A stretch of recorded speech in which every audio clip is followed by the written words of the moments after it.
नमस्कार, मैं हूं जितेंद्र दीक्षित और आज मैं आपको मिलवाने जा रहा हूं एक ऐसे शख्स से जिन्होंने की महाराष्ट्र की राजनीति को बीते 5 दशकों से ज्यादा वक्त से प्रभावित किया, जिन्होंने राष्ट्रीय राजनीति में अपनी छाप छोड़ी, जो 4 बार महाराष्ट्र के मुख्यमंत्री रहे और जिनके लिए उम्र सिर्फ एक आंकड़ा भर है, उससे ज्यादा कुछ नहीं, और जिनके बारे में यह भी कहा जाता है कि जिनके दिमाग को समझने के लिए 100 जन्म लेने पड़ेंगे।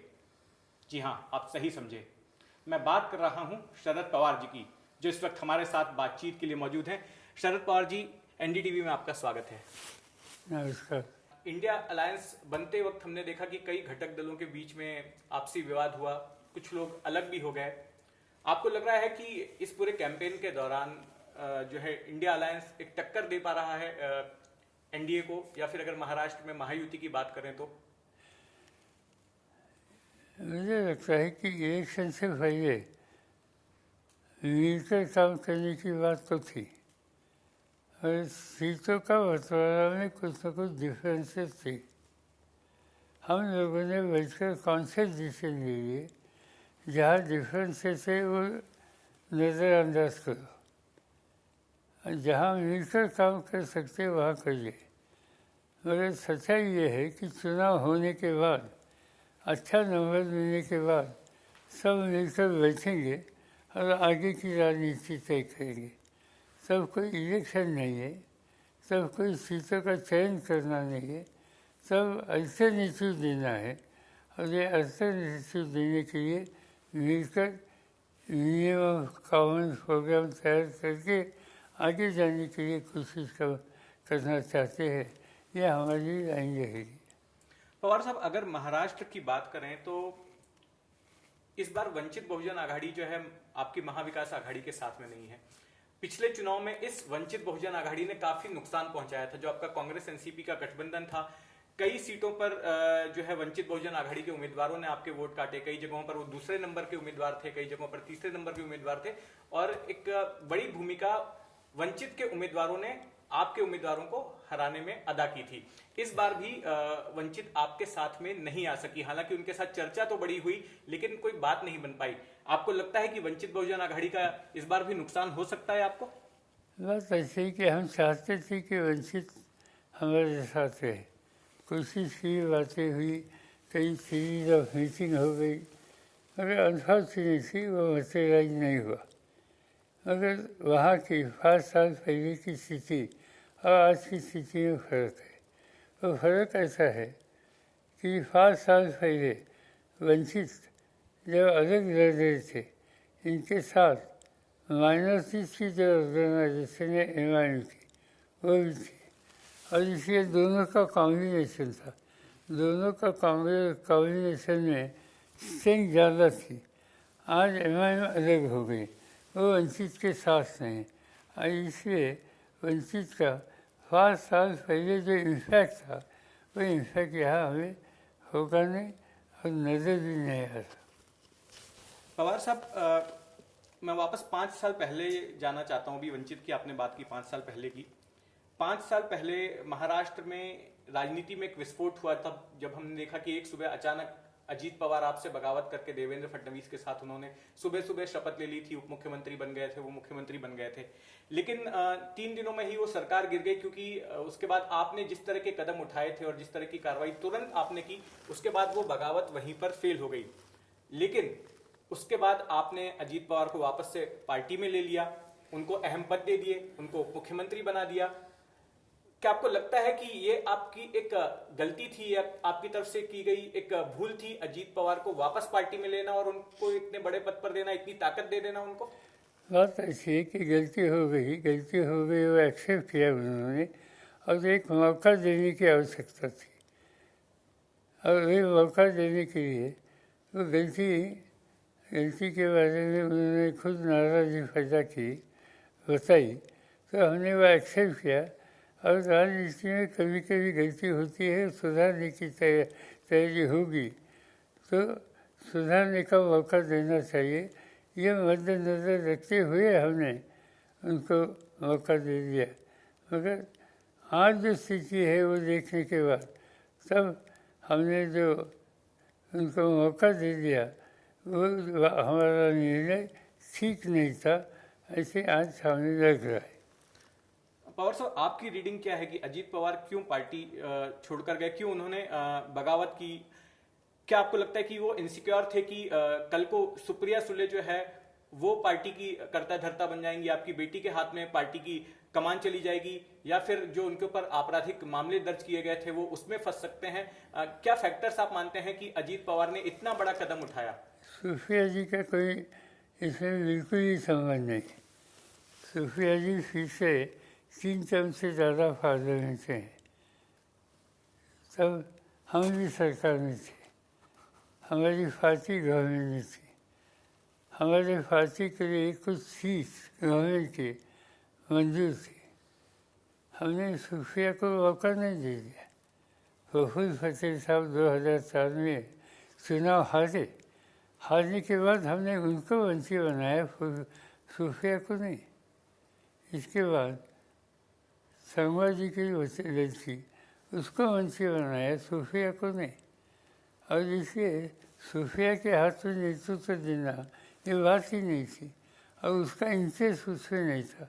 उनका इंटरेस्ट था अच्छी पार्लियामेंट का सेशन रेगुलर अटेंड करो। उनका अटेंडेंस 96% होता था। उनका पार्टी सेशन में जो कोई सदस्य highest contribution, highest faeces, highest question इसमें थे, इन लोगों में उनका नाम आता था। और इसलिए उनको यहाँ के राजनीति में आगे करना ये बात ना उनको पसंद थी, ना हमारे सामने नहीं थी। और इसलिए ये जो सूफिया के लिए कुछ किया, ये जो कहते हैं ये गलत है। जी बिल्कुल, और आप तो कई बार कह भी चुके हैं कि केंद्रीय राजनीति सुप्रिया सुले करेंगी और जो राज्य की राजनीति होगी वो अजीत पवार करेंगे। आपने पहले भी कई बार इस तरह का बयान दिया था। लेकिन आपके 2 फैसले अक्सर याद किए जाते हैं। एक की 2004 में जब एनसीपी को कांग्रेस से ज्यादा सीटें मिली थी, उसके बावजूद भी आपने मुख्यमंत्री पद कांग्रेस को दे दिया था, एक वो फैसला। और दूसरा कि 2014 में जब शिवसेना और बीजेपी ने अलग मिलकर चुनाव लड़ा था, लेकिन बीजेपी के पास पर्याप्त बहुमत नहीं था, तब आपने ही बीजेपी की मदद कर दी थी सरकार बनाने के लिए। दूसरी बात है, 100% हमने किया था, क्योंकि हमें बीजेपी और शिवसेना के कॉम्बिनेशन हमारे लिए राज्य के लिए ठीक नहीं था। और जो कॉम्बिनेशन ठीक नहीं था, तो कॉम्बिनेशन कैसे नहीं रहेगा इस पर हमें ध्यान देने की आवश्यकता थी। बीजेपी की लीडरशिप शिवसेना को दबा कर, शिवसेना को आइसोलेट करके, शिवसेना पर प्रेशर डाल के ज़्यादा से ज़्यादा गवर्नमेंट का हिस्सा अपने हाथ में रखना, ये उनकी स्ट्रैटेजी थी।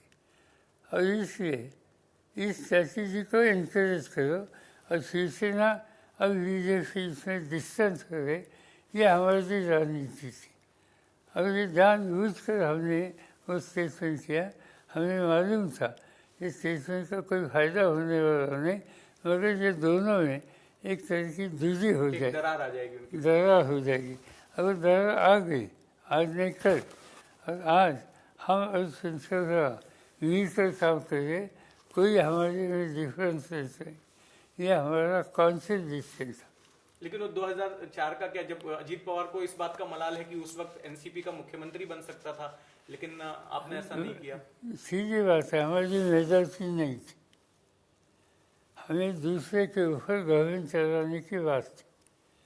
कांग्रेस में एक बड़ा सेक्शन था कि वो इस तरह से हमारे हाथ में गवर्नमेंट देने के पूरे पक्ष में नहीं थे। सरकार बन सकती थी और 2-4 महीने के लिए बन सकती थी, हम मिलकर काम करेंगे। और दूसरा हमारे सामने बात थी कि गवर्नमेंट जब बनेगी, भले शिवसेना कांग्रेस की मुख्यमंत्री हो, तो जो गवर्नमेंट बनेगी इसमें ज़्यादा मीनिंग सीट हमें मिलेगी जब हमने सीएम सीट छोड़ी। और वैसे ही हुआ, सीएम सीट जिनके पास थी इनसे ज़्यादा, उन लोगों से ज़्यादा कैबिनेट मिनिस्टर हमारे थे। इम्पोर्टेंस पोर्टफोलियो हमारे पास। अब वो पार्टी बढ़ाने के लिए और सरकार को स्टेबिलिटी देने के लिए हम लोगों ने आपस में बैठ कर कौन से डिसीजन लिया था, इसमें पार्टी का फायदा हुआ। एक आखिरी सवाल आपसे, क्या इस बात की कोई गुंजाइश है कि कल को अजीत पवार और आप वापस एक साथ आ जाएं, दोनों खेमे वापस एक साथ में मिल जाएं? क्योंकि कार्यकर्ताओं से बात करो तो वो तो यही मांग करते हैं, उनकी भावनाएं, कई कार्यकर्ताओं की भावनाएं कुछ ऐसी हैं। क्या ऐसी संभावना आपको दिखती है? अब भविष्य में ऐसा हो सकता है? जब बीजेपी के साथ जाएगा, इनके साथ हमारे कोई रिश्ते होंगे नहीं। आज जो हमारे साथी गए हैं वो बीजेपी के साथ गए। अब बीजेपी के साथ राजनीति हमारी राजनीति नहीं है। जो जाएंगे जरूर जाने का उनका अधिकार है, जरूर वो अपना डिसीजन ले सकते हैं, और हम लोग इनके साथ नहीं जाएंगे, हम अलग हैं। लेकिन वो तो आरोप लगा रहे हैं कि 2017 में आप बीजेपी के साथ जाने की बात कर रहे थे। हमने कभी बात नहीं की, इन लोगों ने बात की, इन लोगों ने मुझे भी बताई, ये बात सच है, डायलॉग किया। हम जानना चाहते थे कि कहाँ तक जाएंगे, हमें पूरा विश्वास था ये बनेगा नहीं, बात करने तो करो। अल्टीमेटली हुआ क्या? उन्होंने वही बात की हुई, एक बार दो बार की, सरकार तो नहीं बनी। वो कॉन्फ्रेंस हमें था बीजेपी के साथ वो जाएंगे, तो पार्टी के साथ रहकर सरकार नहीं बना सकते। हाँ, उन्हें पार्टी छोड़ी और अलग कुछ डिसीजन लिया तो वो ले सकते थे, और हमें खुशी थी कि जो आइडियोलॉजी हमें पसंद है उस रास्ते से हम गए नहीं, जो जाने वाले थे वो गए। पूरे स्टेट को पता लगेगा कौन लगा कि कौन जाने वाले थे। आपकी और अजीत पवार की राजनीतिक राहें अलग अलग हो गई हैं, लेकिन आपके बीच में चाचा भतीजा का भी रिश्ता है। अजीत पवार जी की पत्नी चुनाव लड़ रही हैं, उनके खिलाफ आपकी बेटी हैं जो सिटिंग एमपी हैं। तो इस राजनीतिक टकराव के बीच आपके पारिवारिक रिश्तों में क्या कोई खटास आई है क्या? बात अच्छी नहीं, मेरे परिवार में जो सब लोग हैं अजीत का परिवार छोड़कर, वो सब मिलकर ही है, वो सब सूफिया के साथ ही है, हम लोगों के साथ ही है। हम चाहते हैं कि राजनीति अलग रखो, पारिवारिक रिश्ते अच्छे रखो, देखेंगे आगे कैसे होता है। धन्यवाद शरद पवार जी हमसे इस बातचीत के लिए।